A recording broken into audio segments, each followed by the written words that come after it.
session. And I believed in progressive politics, which was The 26th, we came to an agreement that we have to form an action committee. My 4 years daughter was holding the banner as well. the whole society's structure will change, and that বেশিরভাগ লোকজন With the concept, Sheikh মুজিবের পক্ষে ছিল, আওয়ামী লীগের পক্ষে ছিল। So Birmingham Action Committee was formed.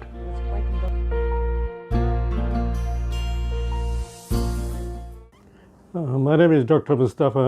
I was in Pakistan from March 1964 to September 1966. I was working in the Atomic Energy Commission of Pakistan Atomic Energy Commission. I came to Britain on 26th of September 1966 on a Colombo Plan scholarship. From there, I came to actually study master's degree in the Aston University, master's in nuclear power technology. Pakistan government sent us a large number of students to learn about the nuclear technology.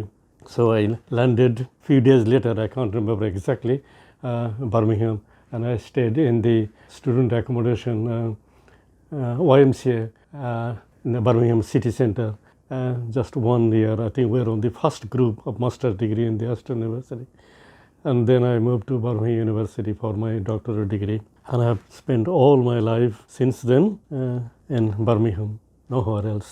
The rest of my life is still today, I live in Birmingham. During the study, then of course the independence or liberation war came. I come from Naugar district, it was a Rashtra district at that time. I did my basic education from Santahar, then I moved to Rashtra Government College, and then I went to Dhaka University and I studied physics. I got my honors degree, then a master's degree, and before the master's degree result was out, our group of students were visited by the chairman of the Pakistan Atomic Energy Commission, and we were offered a job. If we did a first class degree, the job was secured and we had to go to Lahore. So I think in March 1964, I can't remember the date, first time I traveled to Lahore to take up a job in the Atomic Energy Commission. I'm the only son of my family, just a basic family from a village in Naugar district. I had 6 sisters and just one is surviving now. I think at that time the society was very good, people were very honest, it was very simple. I lived until about the age of 12 or so in the village area, and then I moved to the Santahar to study in a high school. My life was very, very simple. Economic condition was, I think, pretty good, I think, pretty good at that time.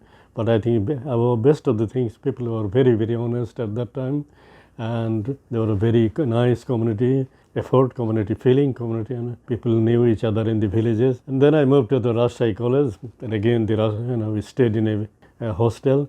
Life was very, very simple, and I moved to the Dhaka University, stayed in the Fazl Hall, and again, economic condition was very, very just about standard, nothing extraordinary, nothing.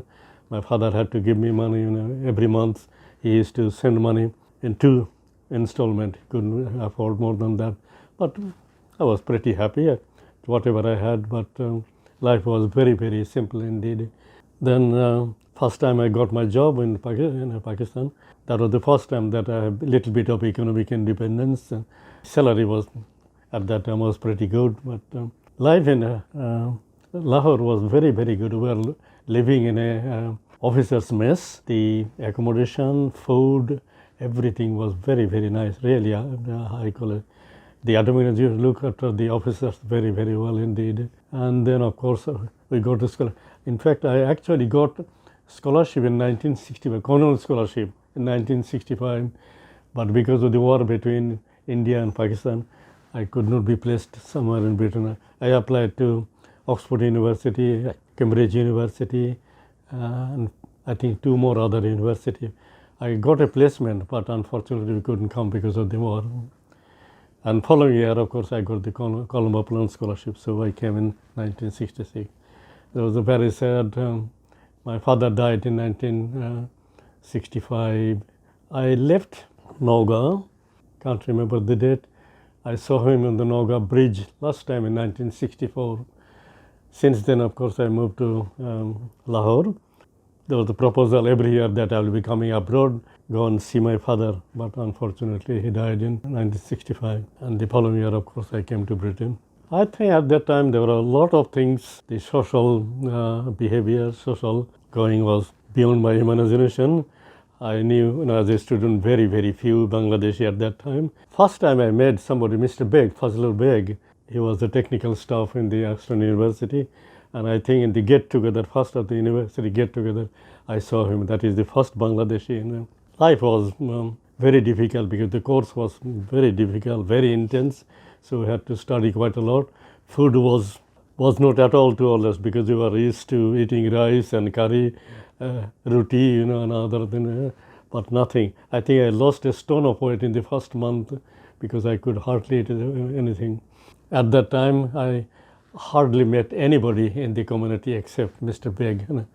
Couldn't go anywhere, didn't go anywhere, stayed in the. I had another student from Bangladeshi student in the YMCA. So we are quite friendly with them, and so most of the time we had to study because it was a very, very intense course and study. We hardly knew anybody, any community, and life was very conservative. People were extremely racial. People on your face would say they're colored people, and I had many, many times encountered this. On the course, we had to have travel to different nuclear power establishments. And on the buses, people used to call us colored people. Shops everywhere, people were friendly, but you could see there was a very, very little difference. Very, very big difference between white people and the people from other communities. Very, very sad experience. These days, when I think about it, it's beyond imagination how much Britain has changed. Dramatic change since those days. This time I was in Britain, in Birmingham. As I said, I've spent since I was 26. I was in Birmingham, and I spent most of the time in Birmingham. I was in Bangladesh only for a few months, and then I got an offer of a job, and I came to take up the job in here. At that time, as I've said, I was studying, doing a PhD degree in Birmingham University. By that time, we had quite a lot of friends and Bangladesh family. I knew Beg's family. I knew Mr. Guni, he has unfortunately passed away, their family, and several other. And also, by that time, we had a lot of students who came with their families. So we had quite a nice environment at Bangladesh Students' Union. But of course, then the war broke out. It was very, very distressing time for all of us. We used to meet some friend's house almost every day and wait for news for Bangladesh. Anybody got a news from Bangladesh? It was East Pakistan. We would share with everybody. Every day we used to meet in one house or other or in the Students' Union and try to get the news from Bangladesh. But it was very, very distressing. Everybody was afraid, everybody was happening. Didn't know what was happening in Bangladesh.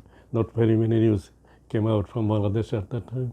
We used to BBC News, BBC International News regularly, see the ITV, BBC News, see whether there was anything Bangladesh. But it was a very, very distressing time. Very, very much so. They were all involved in the liberation one in the sense that the Mukti Juddha, the freedom fighters, used to come to our house almost every day. My friend, very, very close friend, Abdul Jalil, he was at that time, he was a fugitive, came to our house on many, many days and asked begged for food literally. I used to call my mother, Amma, can I have some food please, maybe at the middle of the day. At one time it so happened that we were feeding freedom fighters regularly and we ran out of food in fact. So, my nephew, a lot of villagers were also participating in the. I was from here, I used to get letter, not very regular, but we used to get a letter from that this is what I mean. So there was quite a lot of participation from the village area, and particularly my friend, very close friend Jalil, has been to many times to our house. Before the war, I heard one or two about the community leaders, but as I said, we were very busy at that time of the and had very little time to socialize with most of the students were socializing within ourselves. But when the war broke out, I got quite nicely involved in, quite seriously involved in. I heard about this meeting, and first time I saw Mrs. Pasha, I knew Tony Hawk because we come from the same, so I come from a village, but he comes from the suburb of Naga. I heard about this meeting, and I attended myself into the meeting. I was there throughout the whole of this meeting, and that's the first time I saw quite a lot of the, it was a very, very big, I can't remember how many people, it was huge, people say maybe 10,000, maybe 15,000 people. And in the meeting, there were a lot of issues were discussed, but one of the issues was that the freedom fighters need arms and ammunition, and everybody then spoke about, all the leaders have spoken about the raising funds to buy arms and ammunition for the freedom fighters. I came back from the meeting, and next day I got most of my friends. I contacted in the university. I took the main responsibility, and I said, look, we need money, we need, and we went around to all the students. Most of the students contributed 1 month, full 1 month's scholarship money. Some did a little bit more, a little bit less, I think. And at the end of the day, I raised £375, and I took this money myself to Mr. and Mrs. Pasha, to the steering community the following day. I calculated out that £375 money is equivalent to £5,000. People who were contributing at that time, small amount, people were few pence, this and that, but I contributed 50, my whole month scholarship. So 7 of our friends contributed, and one person contributed £25. So I took this money. So from there on, we got involved in many, many other ways in it. The main things that were of the meeting, from the historic meeting, was about making people aware about that what is happening in Bangladesh. So we did a lot of things in the Birmingham University, and we organized a show about the culture of Bangladesh. One of our friends, Delwar Hossain, organized a Bangladesh, quite a big event, another show of pictures and what is available in Bangladesh.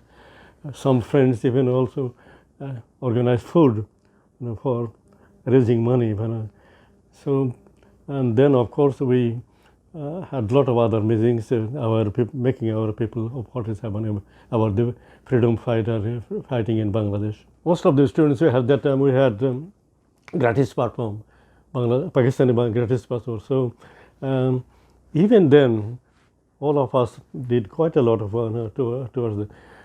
I took time off to raise money and went to do 1 or 2 demonstration meetings here and there. I used to go regularly to Mr. and Mrs. Pasha to see what is the next action going to be. I didn't myself go to the demonstration in London, but some of our students, maybe at least 1 or 2, went to the demonstration. One student didn't have the gratis passport, so he took a lot of other kind of action. So I think he also organized an exhibition of the Bangladesh. Yes, even then, all this we stick. We had abuse from the Pakistani Students' Union. We broke away from the Pakistani Students' Union and formed the Bangladesh Students' Association, and we had almost every day constant abuse from the Pakistani students and traitors. We ignored it, we had tolerated it, what could we do? But behind the scene, we were trying to help the liberation movement. It is the most memorable day of my life because on the 16th of December, I had my oral viva for my PhD. I got my PhD, I had confirmation, I had the oral. Then I went running to my house, almost walked very, very fast to my digs, to my accommodation, just to see, just to hear the news. And then I got the news that Bangladesh has become, India has recognized Bangladesh. What a job. I came to tell all my friends, run, and I said Bangladesh is an independent country. So it is perhaps one of the most memorable memories of my life, that I got my PhD on the same day that Bangladesh became an independent country.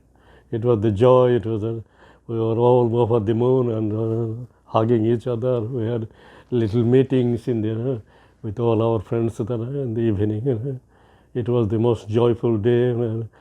We didn't know what was happening to a lot of our families, but at least we knew that Bangladesh was an independent country, recognized first by the India. There was lots and lots of pressure from Pakistani government to go back to Pakistan. They wrote to the professor. My professor late was Professor Femlin, and he came and talked to me. British government at that time advised all Bangladeshi students not to go back to Pakistan. My professor himself said, Mustafa, don't go back you stay here. I was also very, very fortunate in something else. We had a passport, gratis passport, of course, from Pakistan government. We had to renew it every month. So I had to go to the Holborn office, the British Home Office Holborn office. So I had to go from Birmingham all the way to every month. And one day I appeared and I spoke to the lady, and the lady looked at me and I said, look, I'm a poor student. This is the situation in Bangladesh, and we are heavily stressed. And I have to come for the renewal of my passport every month. I don't know what she saw me in my face, looked at me, and then she said, I'm going to revoke the condition of your passport. And she put a stamp on it, really nice stamp on it. And I said, what do you mean by revoke? She said, you can stay in Britain as long as you like. For if you go outside this country and if you come back within 2 months, within 2 years, the condition will be, your passport is revoked and you can stay here as long as you like. It's unbelievable what happened, At that time there was something else happened. I was supposed to go back to Bangladesh and get married, and they were all waiting, but of course the war broke out. So we couldn't go out. So from here, I was trying to organize before the war started that we get married somehow by telephone. So I got a notary public agreement signed by a couple of my friends, and then sent it to Bangladesh, sent it to them. And she was living at that time with her sister in the engineering university, and my brother-in-law was a professor at that time. Just before the war broke out, I got a telegram from Bangladesh from her saying, I miss you, my dear, we got married yesterday.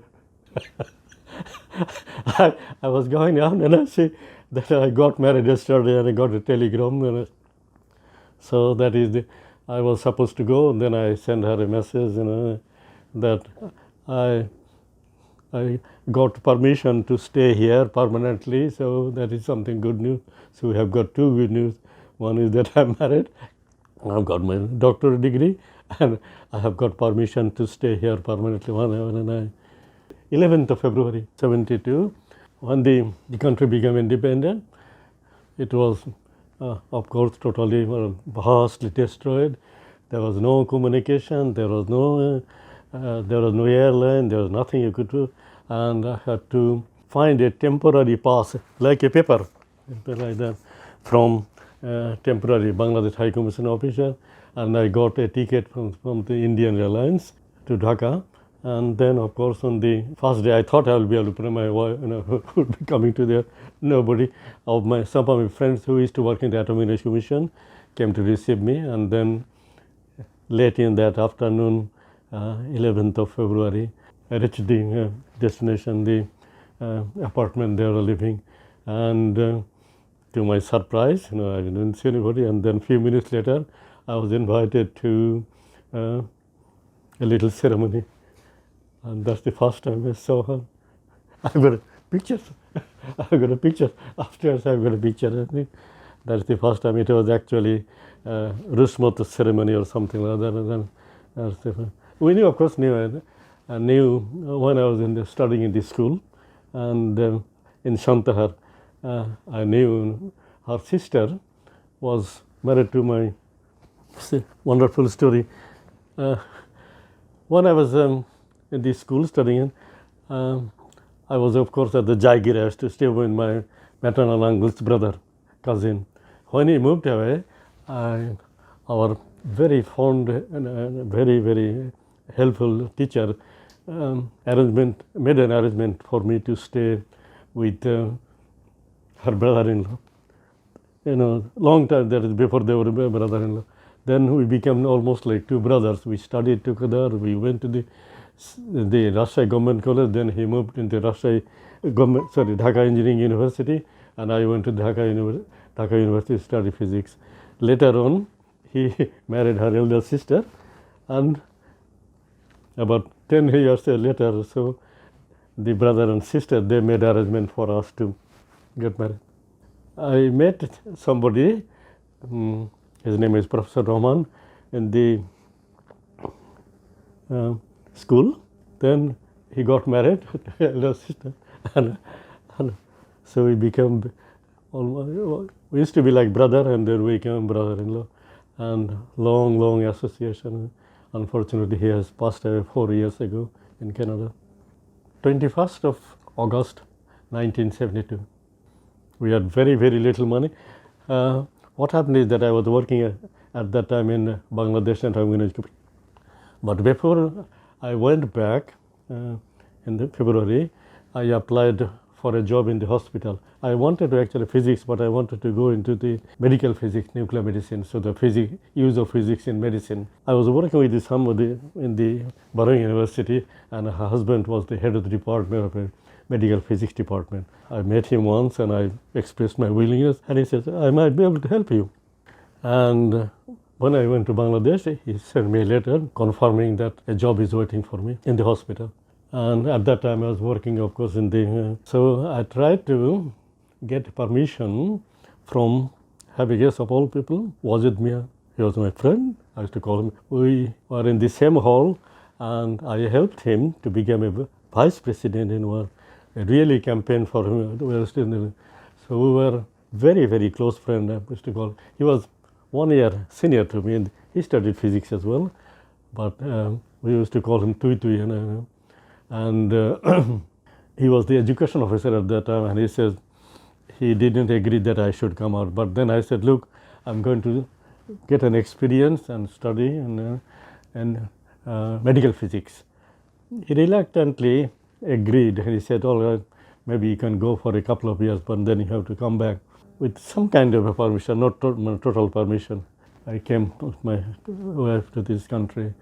The traveling was very, very difficult, absolutely almost impossible. Then we got an Indian airline ticket, got a Bangladesh passport, both of us. The Indian officials were very, very surprised to see Bangladesh. They're all delighted to see, because India, because of Bangladesh and Bangladesh passport. So we came to Britain at that time, on the 21st of August. I can't exactly remember, 21st or maybe 20th, and then within a couple of days I came here, came to Birmingham, and since then, as I said, we have lived in Birmingham. I used to stay with the British family. We moved to the British family. They were very, very nice indeed, really. Even within their conservative, very racial society, the lady and the husband, they were very, very progressive. They looked at us very, very nicely. I stayed with them for nearly 5 years. When I came with my wife, we stayed with them for nearly 6 months. And they helped us to buy a house in Salihod. And we stayed on and on and on from there on. Never, no, I didn't have the. He was married later on, not when I was there, no, but as I said, was at me. Then when he became the vice president, Fazlul Haq Hall, I was never interested in politics. He asked me to become sports secretary, this and then I said, was it, I'm not really interested in politics. I like sports. I like to be playing sports. I like to get involved. And he insisted on me that I become the sports secretary. I refused. But at that time from now on, I knew that he used to go and meet Sheikh Mujibur Rahman, because they were, we were all following, they were all followers of the, of the Awami League. And he used to go there, and I think somehow I think they met at that time and they got married later on. But I have never met her. Was it though, as I said, he was very, very close friend, very, very. Originally, Pakistan Energy Commission, then when there was a Bangladesh Atomic Energy Commission office in Dhaka by the race course. It's still there, I think. And when I went back, I was allowed to join the Atomic Energy Commission as I became a principal officer, principal scientific officer. Happily worked for about six months. Then I got this letter that I have got a job in here. And so I got a kind of permission, not quite permission. I had later on quite a lot of problem with the job, and was it me asked me to go back to Bangladesh and share my experience. But by that time, I was almost settled in here, and I had to ultimately resign from the post. As I said, I have been involved in a lot of Bangladeshi activities. I became first. We formed a Bangladesh Cultural Society Midlands. I was almost like a founder member. I became the vice president. Then I became a general secretary. Then I became they became the president. And I used to do drama. I still have got copies. And I myself wrote the drama. I acted and directed quite a few, different plays. At that time, there were very few Bangladeshi who used to do it.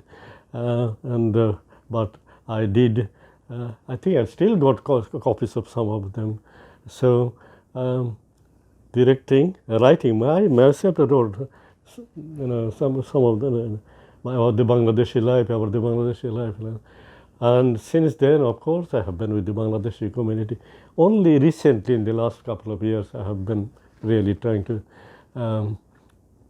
become more sort of away from all the activities, truly retiring. But before that, I still a member of the Bangladesh Cultural Society. Still, I quite a lot of input. And in fact, I am one of the trustees of the Bangladesh Cultural Society.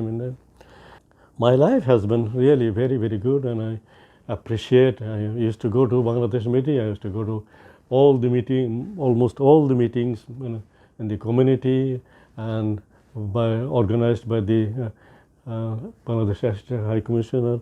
Until the last one, at the last couple of years, I had very good relationship with the Bangladesh High. Almost all of them, we had really very good relation to how to improve, the Bangladeshi community life in here. In fact, I had organized when I was the president or the general secretary, couple of projects. One was the health project, Bangladesh health project. Other was the Bangladesh employment project. We got the money, quite a bit fund, and we had quite a few people employed in it. So I have been all my life in here with the Bangladesh community for the employment, for the betterment, for health and things like that. I have also helped in many other ways. Things like I used to do interpretation, I used to do translation. In fact, we had a little service called Bangladeshi translation and typesetting. I used to do typeset Bangladeshi typeset like that. I used to help different way in interpretation here and there, particularly immigration services. I used to help with them, and so in many ways I have been in almost all my life. Even when I slowly came out of the Bangladesh society, I still had a lot of input. A lot of my friends, mostly from Sylhet, they are organizing the Bangladesh Cultural Society. but they asked, I still have a lot of input, I try to help them. About the activities of the Birmingham University, we had a rather sad experience. 2011, 28th of March, there was a award ceremony organized by the Channel High at that time. It was the flag hoisting day celebration. It was done by the Channel High. Tanvir Ahmed was the person who, and they had a very big celebration in one of the large halls in Birmingham. I attended that. A lot of people were honored. Very, very nice. It was very nice ceremony, absolutely brilliant. People were awarded, people who were involved in there were some people who said that we didn't want the award, but it was the recognition of their service was more, it was more honorable than receiving this award. But unfortunately, not one person mentioned about the activities of the things that the Birmingham University students did at that time. I then came back the following day. I wrote a nice email to Tanvir Ahmed.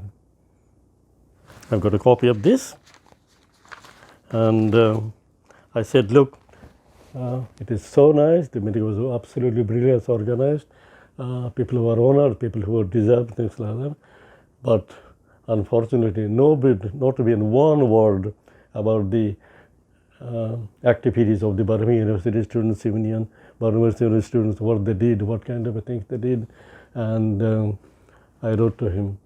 And I think that email went circulated among the community leaders, but no actions were taken, unfortunately. 2017, all on a sudden, I got an email from Tanvir saying that, uncle, I want to speak to you. So I said, Salam, I have your phone number. Alternately, you can call me free. And then he said that I like to record, I like to make a program, I have to make a documentary of the activities of the sacrifices of the Birmingham Students' Union. And I got involved totally, and I made arrangement. He came here and he took a lot of pictures, then all the interviews, and we went to different places. And this was actually a documentary was the documentary days were 8th of March 2017, and the actual short time was the 26th of 03 2017, 26th of March. It was in the channel Recognition Bangladesh Liberation Movement in the UK, and I have got a reference of this, and I was the principal person really organizing this one. So on the day we went to the Birmingham University and took a lot of did the filming, what kind of did, where we did, and there were people. Mr. Beg was there, my friend Delwar Hossain, who did quite a lot of work towards it. He was there. Unfortunately, we couldn't get anybody else. Not many people are there in the run. In fact, some of them has been passed down, unfortunately passed down. So ultimately, at last, there was a recognition of the activities of the Bangladeshi students.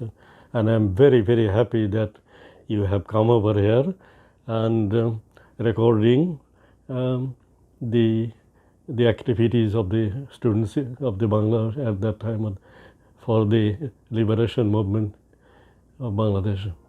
I'm very, very happy that you have come over here.